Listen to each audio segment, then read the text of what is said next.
안녕하십니까. 임철순TV의 임철순입니다. 오늘은 부동산에 대한 질문을 아직도 많이들 물어보시기 때문에 무주택자와 1주택자를 나누어서 앞으로의 주택 구입의 방향에 대해서 저의 의견을 말씀드리겠습니다. 다주택자에 대해서는 굳이 말씀드리지 않겠습니다. 다주택자의 경우에는 증여 외에는 주택 구입으로 인해서 얻을 수 있는 것이 별로 없다고 생각되기 때문입니다. 무주택자, 살 수 있으면 사야 합니다. 무주택자는 일단 1주택자가 되는 것이 목표입니다. 가장 좋은 것이 청약으로 가는 것이지만 현실적으로 쉽지 않다고 생각된다면 일단 무주택자를 탈출하는 것이 급선무입니다. 2018년, 2019년 모두 기회는 있었습니다. 제가 아시는 분도 전세 아파트에 들어가면서 많이 망설이셨습니다. 집을 구입해야 할지 아니면 현재의 집값이 너무 비싸기 때문에 굳이 지금 들어가기는 싫다는 이야기였습니다. 저는 집은 일단 구입해야 한다고 하였습니다. 그분은 자산도 있는 편이었고 전문직 집안이었기 때문에 가급적 강남권으로 가면은 좋을 것 같다고 하였습니다. 현 정권 들어서면서 집값을 묻는 전망에는 강남권은 크게 올라갈 것이다. 현 정권의 방향이 규제 위주로 나갈 것이 분명하기 때문에 공급이 제한되면서 이상 현상이 나타날 것으로 보았습니다. 집값의 양극화로 인해서 서울 아파트는 크게 뛸 것이고 그 중에서 강남권은 크게 높아질 가능성이 높기 때문에 들어가는 것이 좋다는 말을 했습니다.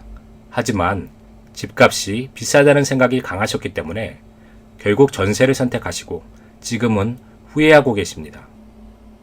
서울 지역의 공급이 2021년과 2022년 모두 부족한 것으로 나타나고 있습니다. 지방에서도 많은 지역들이 호재가 많기 때문에 양극화 현상으로 올라갈 곳은 올라가고 떨어질 곳은 떨어지는 현상이 일어나겠지만 전국적으로 집값의 하락은 기대하기 어렵습니다. 공급 부족으로 인해서 서울 집값이 여기서 뛰어오른다면 사실상 무주택자가 선택할 수 있는 것은 별로 없습니다. 더군다나 전세 부족과 전세의 월세화가 4년 뒤부터는 본격적으로 열릴 것이기 때문에 살 수 있으면 사는 것이 좋습니다. 입지 전문가 빠숑님의 오를 곳만 오른다라는 책을 보면 20군데 입지를 설명했는데 참고할 만한 가치가 있습니다. 다만 무주택자의 경우는 이제부터는 올라가는 곳만 올라간다는 전략에 따라서 신중하게 지역적 선택을 하시는 것이 좋습니다.